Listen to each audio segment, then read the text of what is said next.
It's affected Danny's life in every way. It is mainly muscle wastage. If I really dug down on all of those memories, it would be almost a bit sad because Danny can't walk and talk anymore. So I have to kind of like look forward. A really scary moment where Danny got pneumonia. I had to get this cough assist machine out because he was really struggling to breathe and really struggling to cough. Their partner's been diagnosed with motor neurone disease. What advice would you have for them?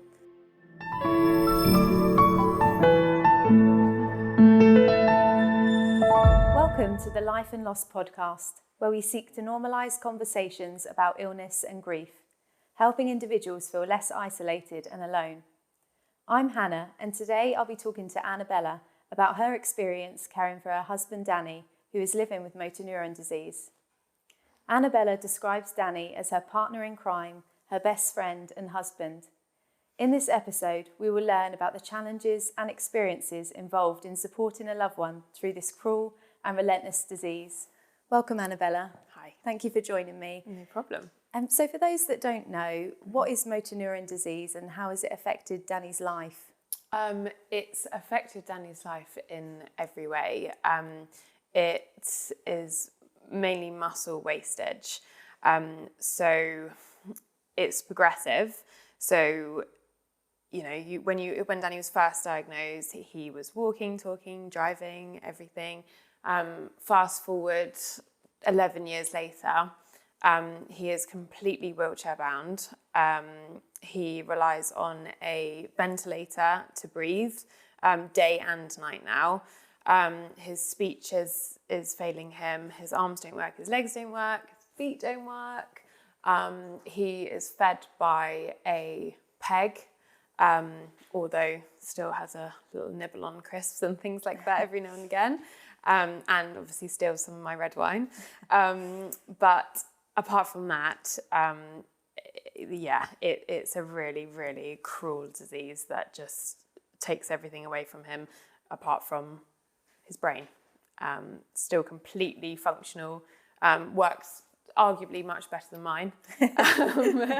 And so, it's cruel, but we deal with that.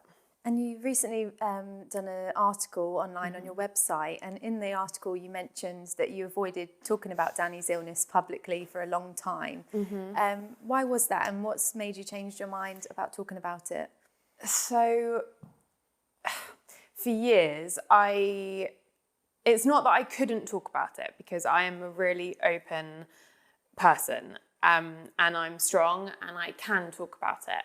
But what I didn't want it to be was a poor me thing. And I didn't want people to be looking at me differently or, asking me how I am constantly because, well, I'm not fine. Yeah. So I didn't want any of that. But what it was kind of a bit of a mixture. So I can't see, if I see other people dealing with MND that isn't us, it really gets to me. And I don't know whether it's because that's what we look like from the outside looking in, but I just can't cope with it. So anything about like all the Rob Burrows stuff would absolutely floor me. I'd be in bits. So the MND Association released a video. And I had seen this video on social media and not watched it, just quickly scroll past because I didn't want it to get into my brain. Yeah.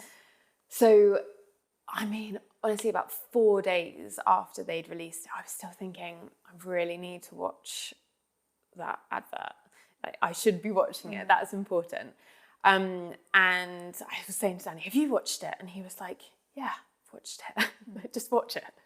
And I couldn't. And then one evening I took myself to bed and I thought, right, you're a big girl, just watch the advert. It's like 30 seconds.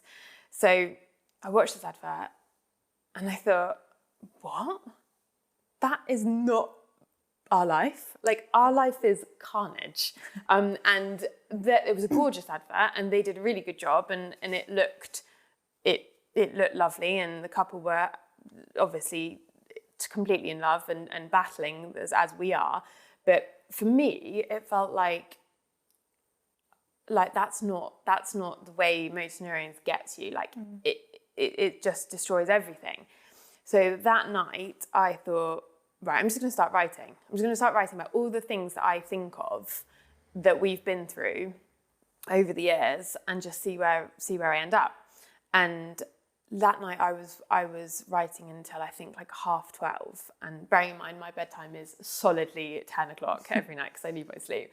And I just kind of got it all out. And I think that's where that it was that advert that sparked me to do that, because I hadn't, like, and even my best friends were reading this and saying, I didn't even know all of this, because I just don't go there with it. I just battle on and just crack on. And also I had a massive issue with the fact that I was turning 30, which sounds ridiculous, and I know that, but I was turning 30 and I felt like I was a big girl now and I should talk about it for the greater good, for other people to know about it as well, and think, okay, there is light at the end of the tunnel, there is faith. So yeah, that was where I was at with that one. It's a really beautifully written article, and Thank I think you. brutally honest, raw emotion, but also with your personality and with your humour in there as well, which I think makes it so relatable for people as well. Yeah. In the article, you've also included a really scary moment where Danny got pneumonia. Can you tell us a little bit about that? Oh, that was hectic. So at this particular point, and I've honestly no idea how, Danny and I were still going to work every day. And bearing in mind, Danny was in a wheelchair. We had no carers, and he was on a ventilator.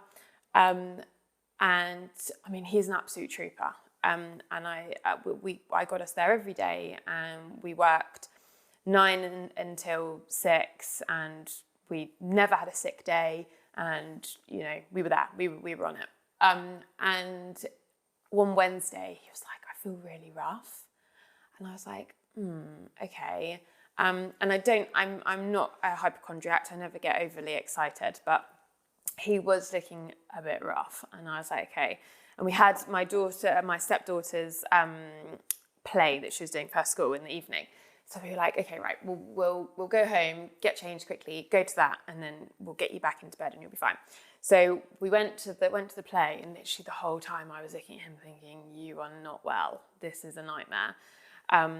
And got home, and so we have to use a machine called the cough assist machine. And it basically, because Danny's diaphragm he just can't cough anymore. So he has to have this awful machine, which is completely essential for him to cough. So what had happened was, obviously the pneumonia had built up on his lungs, and he had all sorts of mucus in his chest. And I had to get this cough assist machine out rapid, because he was really struggling to breathe and really struggling to cough. And I mean, I do look back on it and I do laugh slightly at this particular point, because I wasn't very good at it. And bearing in mind, again, still at this point, we had no care. And the cough machine was making Danny gag. And then I was gagging because Danny was gagging. And my little puppy was just staring at us going, what on earth are you two doing? I have no idea what you're doing. So once we dealt with that for about an hour, I put Danny to bed. And I thought, okay, it'll be fine. He'll sleep it off. It's only a little cold. He'll be just fine. And 5 a.m. comes round, and he wakes me up. And bearing in mind, so he's led down, and he's got his mask on, which looks like I don't know, Maverick from Top Gun with his aircraft mask on. And he's trying to say to me he can't breathe, and I wasn't really understanding what he was saying, but I could see his eyes, and I was thinking, okay, he's panicking here. So I spun him round in bed and quickly got him into his wheelchair, and I said, do you want to take your mask off? And he was like, no. So I don't even know how I did it, but I managed to get Danny into his wheelchair with his ventilator and outside, don't ask me why we went outside, I have no idea. But at the time, I thought it was a great idea. But fresh air will just will solve pneumonia, no problem. And then he was just saying, panic. And his whole body was shaking and it was just awful. So I said, okay, right, this is slightly bigger than me. I must call an ambulance. So grabbed my phone and they're amazing. I mean, they got there in literally 3 minutes. And I think 10 minutes later, we were in hospital, resuscitation basics, which we always seem to end up in. And yeah, that was the start of it. They said, right, he's got really bad pneumonia. And we were there for about a week until Danny said, yeah, I've had enough of hospital now. I want to go home. And I was like, okay, well, that means it's just on me if we're at home. And because we still didn't have any care at this point. And I said, I don't necessarily feel comfortable with going home. And he said, well, I don't want to be in hospital anymore. This is just awful. So we went home and I managed to rope my mum into helping me. So she was there. And we were home for probably, I would say, 12 hours before Danny had what's called mucus plugging. So basically, I thought he was having a panic attack, which he was. He was having a panic attack, but he was having a panic attack because his brain was saying, we're in trouble here, I can't breathe. So but by this point, we had so many panic attacks that I got quite good at panic attack stations. I knew what I was doing.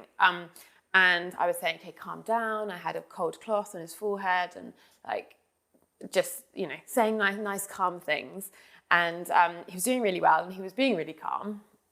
And then he actually got a bit too calm and just completely stopped breathing and went blue, at which point I grabbed my phone again, called the ambulance again. They're amazing. We had 2 ambulances this time and 6 guys. And they looked at him and said, right, we need to get him on the bed. So I helped get him on the bed and I said, oh, be careful of his neck because his neck's really weak. He can't hold his head up himself and he can't swallow properly. So if he's led down, he might not be able to swallow. And that split second, the paramedic looked at me and thought, yeah, don't worry about that at this point. We're in big trouble here. And I was like, okay, right, let's back off a bit. And within seconds, they were all in there and they chucked Danny on the floor. He was still blue. We had tubes everywhere in his nose, in his mouth. They were injecting him with all sorts of stuff. And they're so incredible that within probably, I would say, half an hour, they had Danny on a bed again, back in resuscitation basics, back in hospital for another 2 weeks, which was horrific, but actually quite crucial to the way that things have gone now, because if we didn't have that, we probably wouldn't have got all the care in place and things like that. So that was the story of the pneumonia, basically. Oh, yeah. Really frightening for both of you to go through that. Have you had any support in terms of counselling or anything to help you with those moments? Yes. In fact, I had an amazing amount of support from Forest Holme, actually. Incredible counselling. And I wouldn't have been without it at this particular point. And I think we pretty much started that whole process in hospital because we had the Forest Holme nurses and doctors around to help with all the medication because, I mean, at some points we didn't know which way Danny was going to go. So I was talking Forest Holme quite a lot and I had a lot of counselling, which was so important for me because for years I was an absolute trooper. I pretended being the key word, that nothing affected me whatsoever, and it's fine, I'll just crack on and do it. And then actually what happened was I ended up with such a huge amount of anger, just deep anger. Like I just didn't know what to do. I was so angry with everyone, everything. I was just livid. And obviously Danny having motor neurone disease, I would never, ever take it out on him. I would never want to be angry towards him So I was then stopping myself even more from and trying to have other outlets. So counselling was absolutely imperative to helping that, because I could go in and shout and just and laugh and cry and everything that I needed to do, and then come out again feeling like a weight had been lifted, which was so important, along with running and boxing and anything else to let the anger out. So We've now reached the halfway point in this interview. If this episode resonates with you, know that you are not alone. Our hope is that by sharing these stories, we can help just one other person living with a life-limiting illness feel less isolated. If you are able, share your thoughts by commenting below.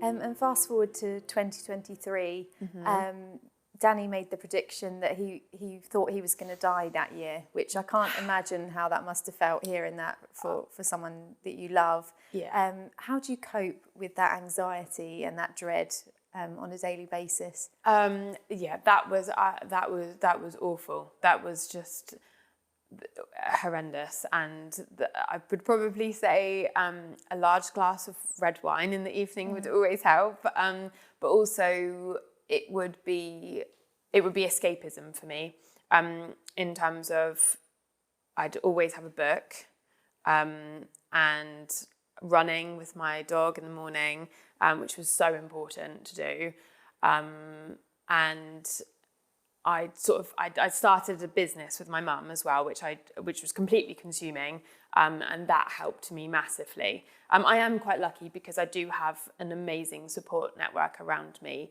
and I know how important it is to talk. Like, you must talk. You have to talk about everything. And I know that sounds stupid because I didn't talk for many years, but I knew that was wrong at the time. And now it is just imperative to talk. If I feel anxious, if I feel anything, the main thing is to talk to someone, for sure. So what does a day-to-day look like for you? What are your daily challenges that you both have? Well, if you'd asked me that 2 years ago, it would be completely different. I mean, we are so lucky now that we have carers to help us. I mean, we just couldn't be without them. I have no idea how we did it before. So our day now is actually relatively relaxed. We have our team will start at anywhere between 7:30 and 8. And I always get up. I always get super early to make sure I've got my makeup on and dog walked and breakfast done and everything before I wake Danny up. I wake Danny up at about 7:30ish and give him a cup of coffee in bed whilst he's watching the telly, and usually talk across the telly at him for a bit, which obviously is always the best start to his day. And then we get him up and ready. I do all of the personal care, which, because I think, like, when I said to people, oh, we've got help now, we've got carers now, they go, oh great, so you don't have to do anything. It's like, no, that's not quite how it works.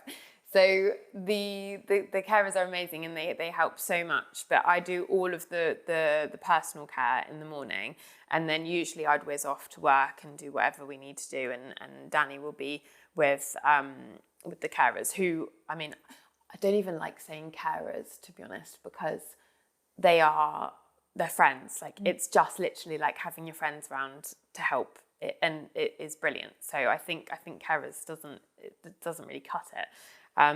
But yeah, so get Danny up and ready, and he's just working away at his laptop. So, and I'm working, and then in the evenings we reconvene, and I make something for dinner, and just, do you know what? Just try and keep it normal. We just try and keep it as normal as possible. So Danny will be sat in his chair, because he can't really sit on the sofa with me anymore because it's just not comfortable for him. So he sits in his chair with his ventilator on, and we'll just put on a series, share a packet of Haribo, which is absolutely the least MND friendly sweet in all of the land, but he still likes them. And then that's about it, really. That's the normal day to day. We try to keep a nice, happy household. We don't we don't like stress. Everyone's happy. That's the key. And that's the most important thing. Otherwise, if you're in a stressful environment, it just highlights the MND. So that's what we do.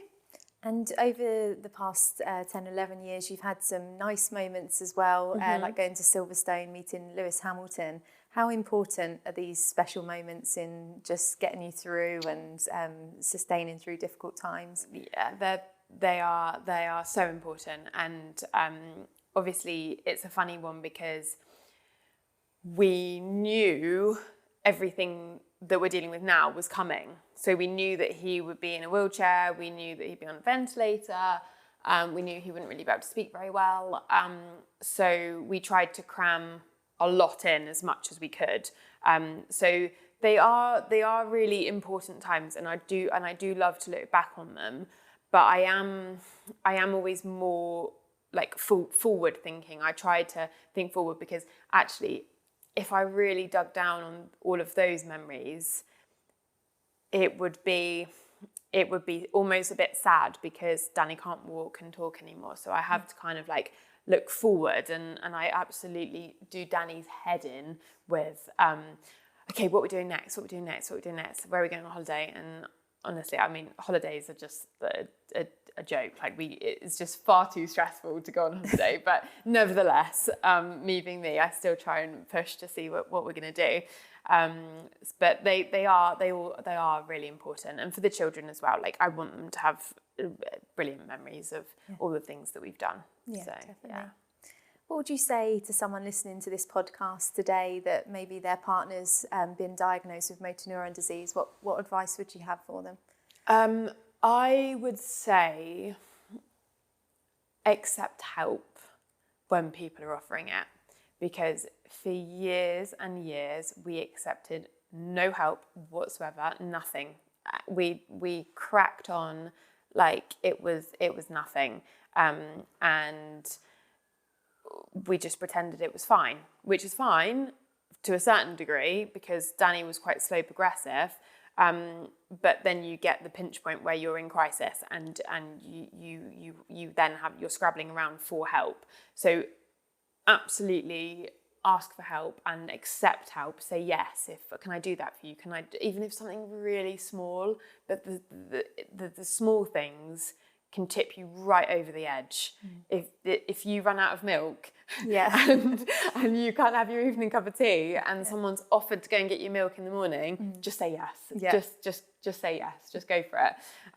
And then I would say, certainly talk. Just be as open as you possibly can, because everyone wants to listen, and like by nature, humans want to help. Like you're the most helpful person ever. You know that yourself. You're surrounded by helpful people. So definitely do that and look after yourself, because if you're not balanced and you're not stable and you're not well, then you can't look after your partner or friend or whatever. And for years I didn't do that. I was completely unbalanced, and I put Danny on a pedestal, which obviously he should be, of course. But I didn't look after me at all. And it ends up a vicious cycle of resentment as well. Like, and I don't know if people really talk about that too much, because it's a bit of a tricky one to say. Like, I can't really sit here and say I resented Danny, but I mean, he knows it now. So we were in that, we were where we were, you know, and the lines get blurred between wife and carer. So you just must accept any help you possibly can. And yeah, I think that would be the main things, really. And final question for you. What are your hopes for the future? Oh, I absolutely hope that they find a cure for motor neurone disease, obviously. I always say to Danny that there's so many people in the world that their only job is to find a cure for motor neurone disease. They literally get up in the morning and they go to work to find a cure for motor neurone disease all over the world. So at some point, somewhere, we will have a cure for sure. So I hope that that will be soon, obviously in Danny's lifetime.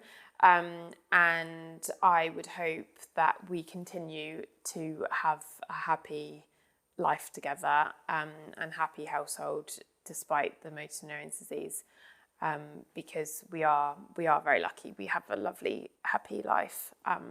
So I would hope that will continue. Thank you so much. And thank you for listening to the Life and Loss podcast. If you'd like more information on our work, you can visit our website, which is forestholmehospice.org.uk. Thank you. If you've been touched by this interview, or you know someone who could benefit from hearing it, I'd encourage you to like, subscribe, and share this podcast. By spreading the word, you help us to reach others living with a life-limiting illness, letting them know that they're not alone.